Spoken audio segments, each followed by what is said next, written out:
नमस्कार। एक बार पुनः आपका स्वागत है आपके अपने YouTube चैनल कल्याण ई लर्निंग पर। आज हम लेकर के आए हैं शब्दालंकार का एक भाग जो हम पढ़ चुके हैं। अनुप्रास अलंकार, यमक अलंकार और श्लेष अलंकार। आज उसी की अगली कड़ी में अर्थालंकार का एक बिंदु रूपक अलंकार, उसको हम पढ़ेंगे। रूपक अलंकार की परिभाषा क्या है, रूपक अलंकार के कितने भेद हैं और कैसे हम पहचान करेंगे कि काव्य रचना में यहाँ रूपक अलंकार का प्रयोग किया गया है। आइए हम शुरू करते हैं रूपक अलंकार। सबसे पहले हम लिखते हैं रूपक अलंकार की परिभाषा।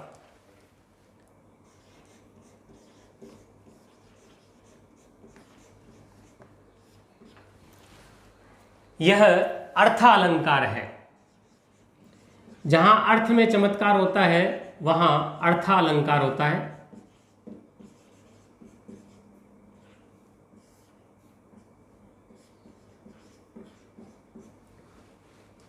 हमने अभी पिछले वीडियो में पढ़ा था उपमेय और उपमान। उपमेय जिसकी तुलना की जा रही है, उपमान जिससे की जा रही है। तो यहाँ भी कुछ ऐसा ही प्रयोग रहेगा, लेकिन ध्यान ये करेंगे कि यहाँ एक दूसरे पर आरोप लगता है और जब आरोप लगेगा तो वहाँ जो अलंकार होता है वो रूपक अलंकार होता है। जब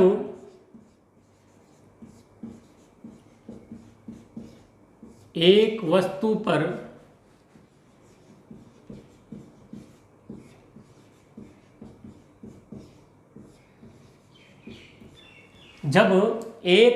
पर दूसरी वस्तु का आरोप किया जाता है,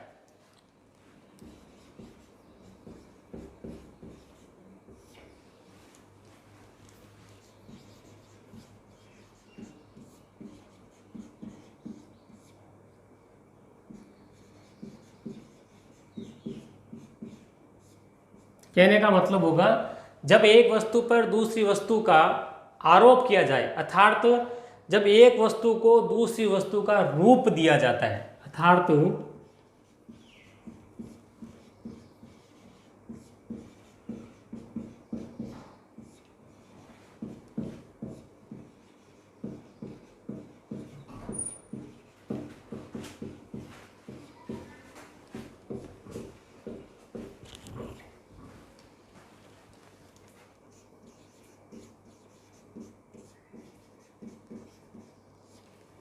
हमने लिखा परिभाषा में कि जब एक वस्तु पर दूसरी वस्तु का आरोप किया जाए, अर्थात जब एक वस्तु को दूसरी वस्तु का रूप दिया जाए तो जो अलंकार होगा वह रूपक अलंकार होगा।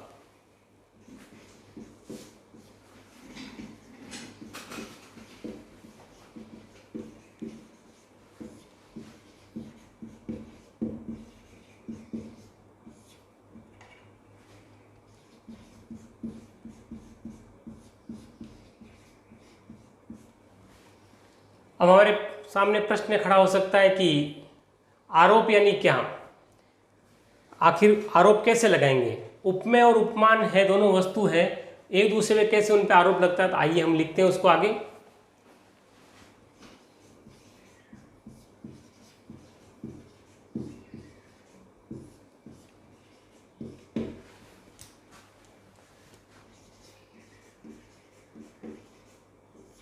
अभी हम चर्चा कर चुके हैं उपमेय जिसकी तुलना की जाती है वह उपमेय कहलाता है और जिससे तुलना की जा रही है वो उपमान कहलाएगा। जब उपमेय में उपमान को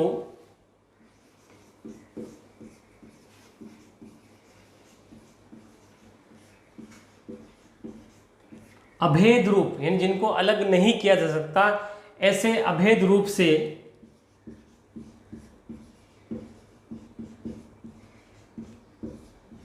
दर्शाया जाए, जब उपमेय में उपमान को अभेद रूप से दर्शाया जाए तब वहां रूपक अलंकार होता है।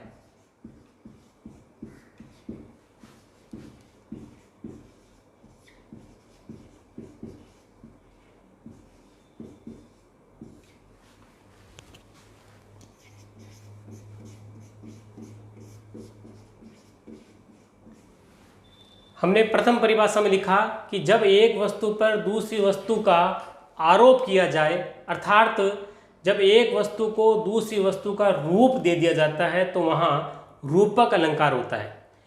ठीक उसी प्रकार से जब उपमेय में उपमान को अभेद रूप से दर्शाया जाता है तब वहाँ रूपक अलंकार होता है। रूपक अलंकार में यानी इसमें उपमेय में उपमान का आरोप किया जाता है।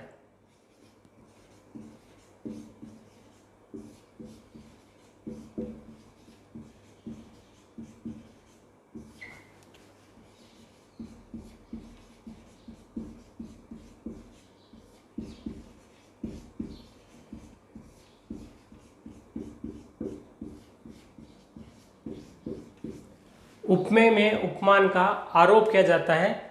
हम एक उदाहरण के साथ इसको देखते हैं। जैसे मुख कमल है,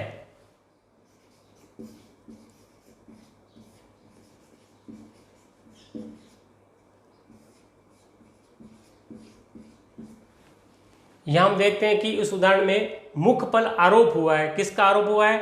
कमल का आरोप हुआ है। अर्थात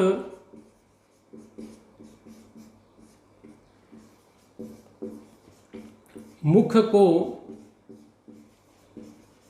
कमल मान लिया गया या कमल का रूप दे दिया गया है।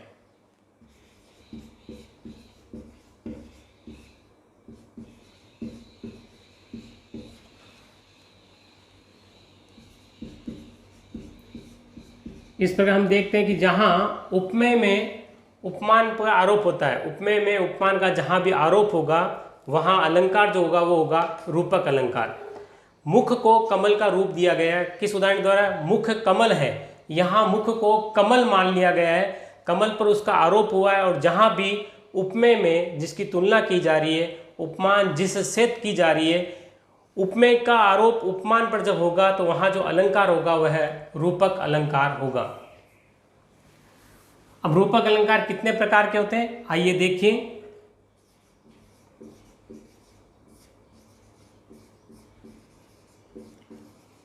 रूपक अलंकार के भेद।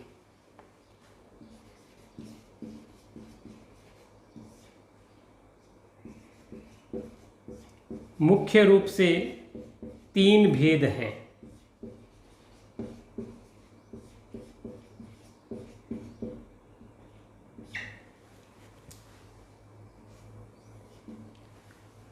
प्रथम जो है वह कहलाएगा सांग रूपक।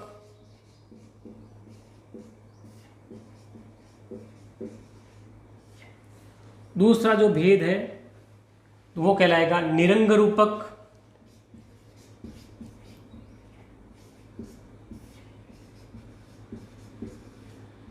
तीसरा जो प्रकार है वह कहलाएगा परंपरित रूपक।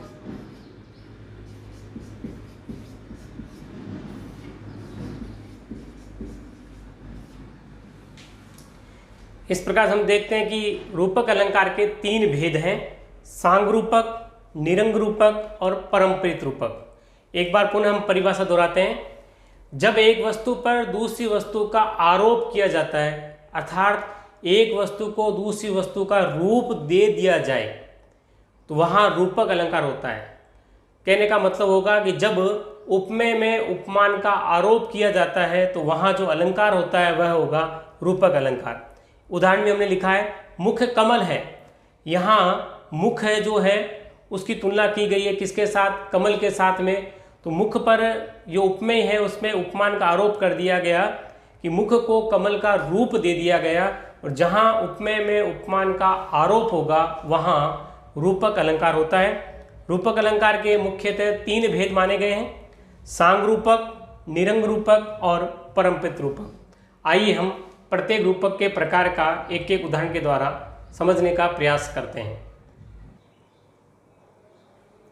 चलिए हम करते हैं अब रूपक अलंकार का पहला जो भेद है, पहला जो प्रकार है सांग रूपक।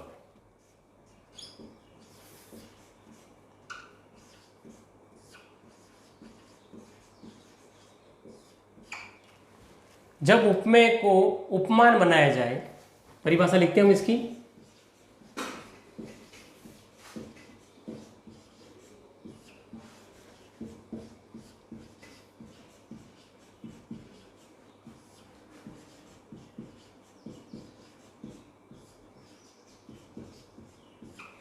जब उपमेय को उपमान बनाया जाए और उपमान के अंग भी उपमेय के साथ बताए जाएं।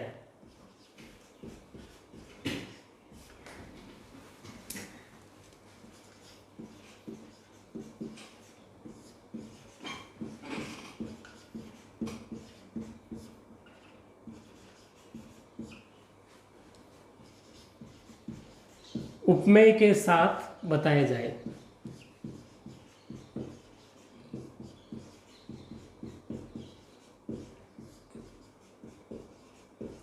वहां सांग रूपक अलंकार होता है। जब उपमेय को उपमान बनाया जाए और उपमान के अंग भी उपमेय के साथ बताए जाते हैं तो वहां सांग रूपक अलंकार होता है। रूपक अलंकार का बहुत प्रसिद्ध जो दोहा है उसी के माध्यम से हम शुरू करते हैं। आइए उदाहरण देखते हैं।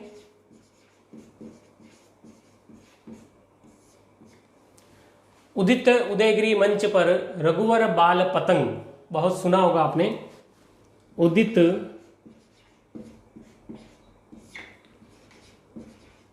उदयगिरी मंच पर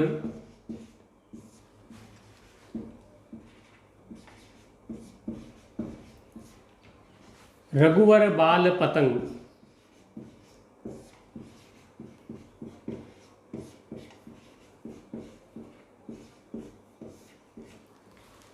रामचरितमानस की पंक्ति है, ये दोहा है। उदित उदयगिरी मंच पर रघुवर बाल पतंग विकसे संत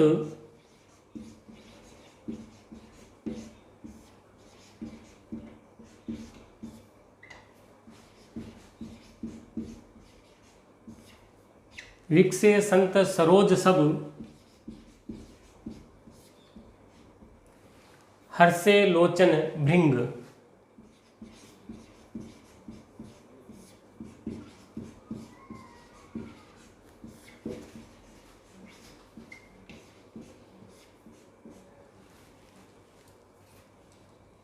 भक्ति काल के प्रसिद्ध कवि राम भक्ति शाखा के तुलसीदास जी की बहुत प्रसिद्ध रचना है रामचरितमानस। उसमें सीता स्वयंवर के प्रसंग का समय का वर्णन है और बहुत प्रसिद्ध ये दोहा है रूपक अलंकार का। उदित उदयगिरी मंच पर रघुवर बाल पतंग विकसे संत सरोज सब हर्षे लोचन भृंग। भगवान राम जब धनुष्य भंग करने के लिए खड़े होते हैं उस समय का वर्णन करते हुए कवि ने बहुत सुंदर रूपक अलंकार का प्रयोग किया है। तो हम इसमें देख रहे हैं कि उपमेय को उपमान बनाया जाता है और उपमान के अंग भी उपमेय के साथ बताए जाते हैं, वहाँ पर सांग रूपक अलंकार होता है। हम देखते हैं यहाँ इसमें उपमेय क्या है और उपमान क्या है।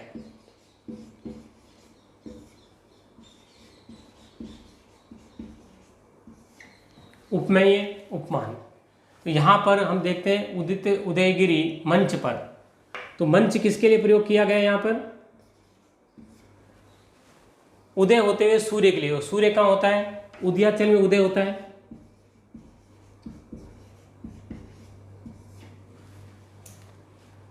रघुवर, रघुवर किसके लिए प्रयोग करते हैं? सभी जानते हैं राम को रघुवर भी कहा जाता है। रघुवर बाल पतंग, यहाँ उपमान दिया गया रघुवर को उदय होते हुए सूर्य के समान। बाल पतंग का अर्थ हो गया सूर्य।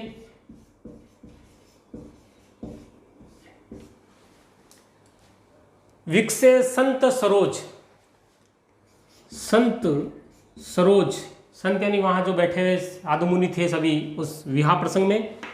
सरोज का अर्थ होता है कमल।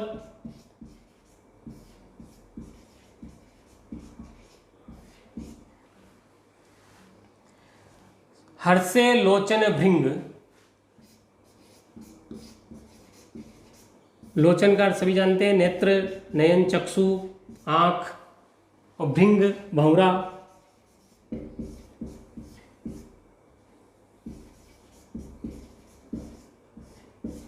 तो यहाँ हम देखते हैं कि उपमेय भी है उपमान भी है कि भगवान श्री राम जब मंच से खड़े होते हैं धनुष भंग करने के लिए तो इस प्रकार दिखाई देते हैं जिस प्रकार से उदयाचल से सूर्य उदय हो रहा है। भगवान जब आगे बढ़ते हैं तो संत रूपी सभी समाज प्रसन्न होता है, अर्थात जब सूर्य बाहर निकलता है तो कमल बड़े प्रसन्न होते हैं और कमल के प्रसन्न होने के साथ ही हर्चे लोचन भृंग, जितनी भी वहाँ देखने वाली आंखें थी सभी बड़ी प्रसन्न होती है। ठीक उसी प्रकार से भंवरे भी उन कमलों को खिलते हुए देख करके प्रसन्न होते हैं। तो यहाँ हम देख रहे हैं उपमेय को उपमान बनाया जाता है और उपमान के अंग भी साथ में बताए जा रहे हैं। तो यहाँ जो अलंकार होगा वह होगा सांग रूपक अलंकार। एक बार पुनः देखते हैं। उदित उदयगिरी मंच पर रघुवर बाल पतंग, विकसे संत सरोज सब हर्षे लोचन भृंग। उपमेय और उपमान को हमने अलग किया। मंच यानी भगवान राम जब धनुष भंग करने के लिए खड़े होते हैं, उदयाचल जहाँ सूर्यदेव उदित होते हैं, रघुवर राम के लिए प्रयोग किया है, और बाल पतंग यानी उदित होता हुआ सूर्य। संत यहाँ प्रयोग किया गया, सरोज कमल के लिए सूर्य उदित होता है तो कमल खिलते हैं। सभी की आंखें प्रसन्न हैं, अर्थात कमल को खिलता हुआ देखकर भंवरे भी प्रसन्न हैं। जहाँ उपमेय को उपमान बनाया जाता है और उपमान के अंग भी उपमेय के साथ बताए जाते हैं, वहाँ सांग रूपक अलंकार होता है। और ये रूपक अलंकार का बहुत प्रसिद्ध दोहा है। हम देख रहे हैं कि इनके बीच में जो ये चिन्ह लगा हुआ है इसे योजक चिन्ह कहते हैं, जिसको हम रूपी शब्द से भी संबोधित कर सकते हैं। आइए हम चलते हैं अब रूपक अलंकार के दूसरे प्रकार की ओर। क्रमांक 2, निरंग रूपक। प्रथम क्रमांक था सांग रूपक, दूसरा है निरंग रूपक। जब केवल उपमान का आरोप उपमेय पर किया जाए,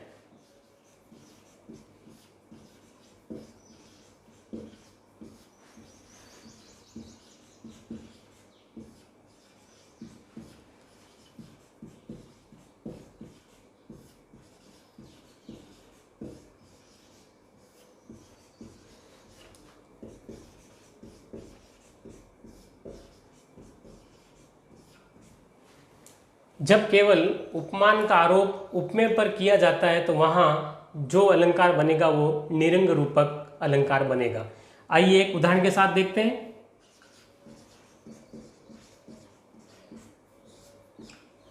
हमारा उदाहरण है चरण कमल मृदु मंजू तुम्हारे।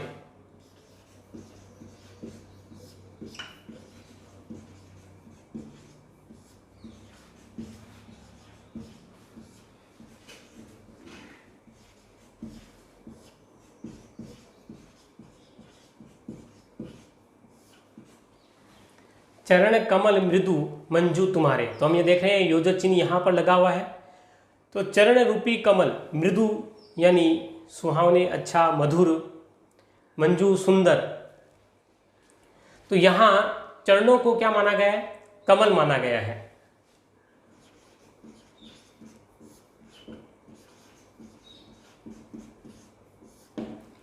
यहाँ चरणों को कमल बनाया गया है।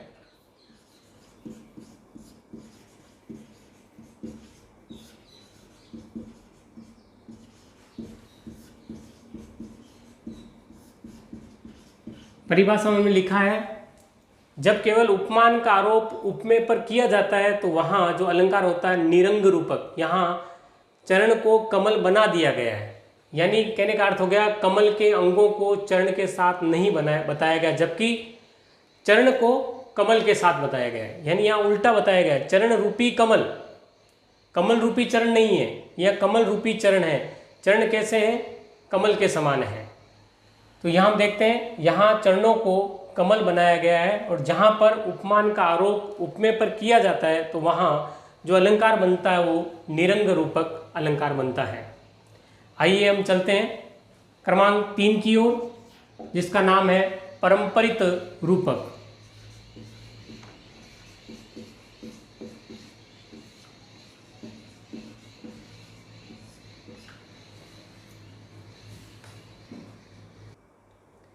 रूपक का तीसरा प्रकार परंपरित रूपक। पहला प्रकार सांग रूपक, दूसरा प्रकार निरंग रूपक और तीसरा प्रकार है परंपरित रूपक। आइए इसकी परिभाषा देखते हैं, किसे कहेंगे हम परंपरित रूपक।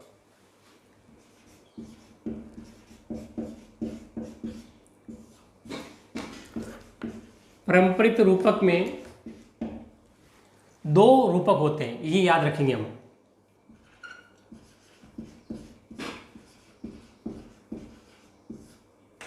परम्परित रूपक में दो रूपक होते हैं। बाकी सभी में हमने देखा एक रूपक था, यहाँ पर परम्परित रूपक में दो रूपक होते हैं और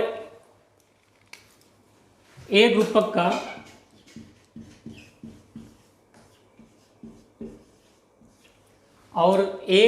का कारण दूसरा रूपक होता है।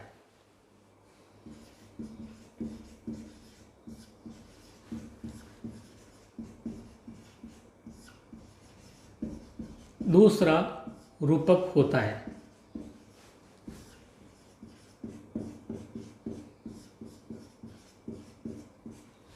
परिभाषा एक बार पुनः देखेंगे। परम्परित रूपक में दो रूपक होते हैं और एक रूपक का कारण दूसरा रूपक होता है। जहाँ दो रूपक होंगे और एक दूसरे पर निर्भर रहेंगे तो वहाँ जो कारक होने वाला है, जो अलंकार होने वाला है, वो है परम्परित रूपक अलंकार। उदाहरण के साथ हम देखते हैं। आशा मेरे हृदय मरु की मंजू मंदाकिनी है।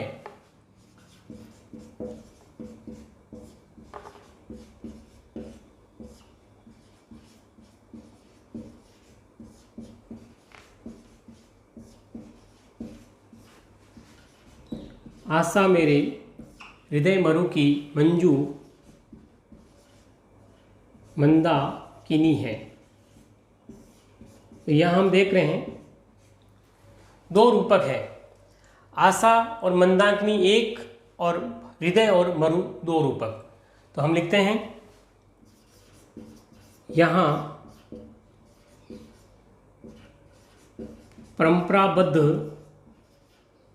परंपरा से बंधे हुए दो रूपक हैं।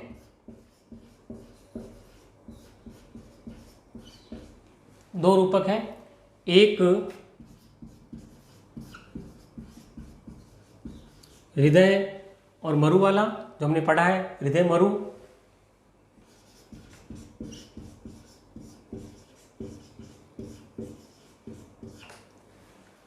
दूसरा आशा और मंदाकिनी।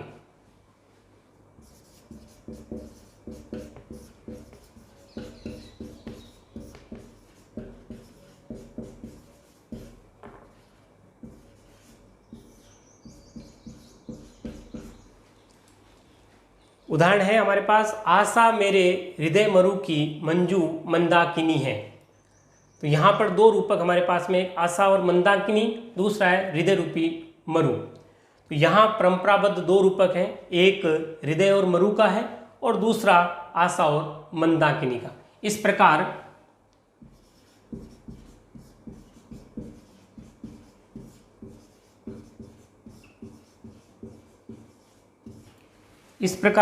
इस रूपक का कारण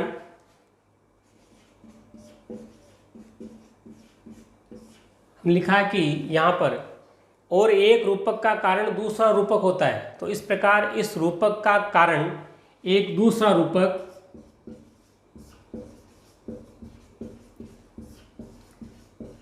जो दूसरा रूपक है वो है हृदय और मरु। दूसरा रूपक हृदय मरु है।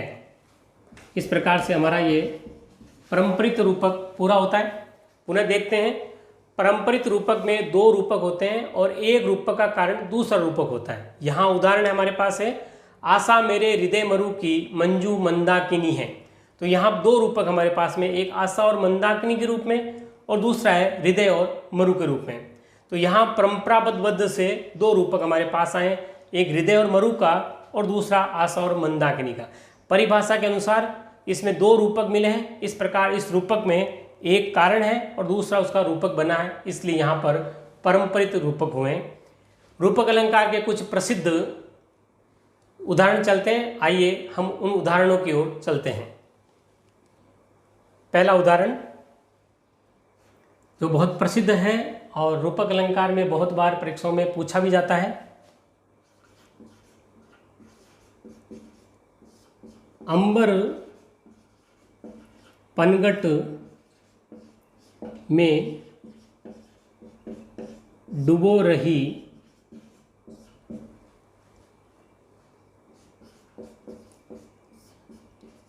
तारागट उषा नागरी, बहुत प्रसिद्ध उदाहरण है ये रूपक अलंकार का।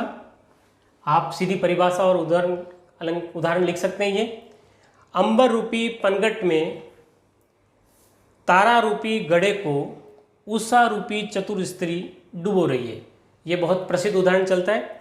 एक और उदाहरण देखते हैं हम जो बहुत प्रसिद्ध है और परीक्षाओं में यदा कदा पूछा भी जाता है। चरण सरोज पखारन लागा,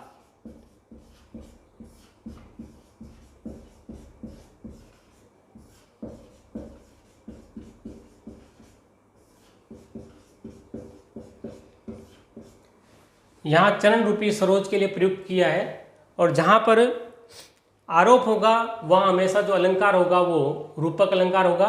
इस प्रकार हमने देखा कि रूपक अलंकार के 3 प्रकार, सांग रूपक, निरंग रूपक और परंपरित रूपक, तीनों का हमने उदाहरण देखा है। आशा आपको ये वीडियो पसंद आया होगा। अभी हमने जो पूरे वीडियो में देखा उसकी PDF फाइल YouTube चैनल के डिस्क्रिप्शन में जो लिंक दिया गया है, टेलीग्राम लिंक, वहाँ से आप डाउनलोड कर सकते हैं। धन्यवाद।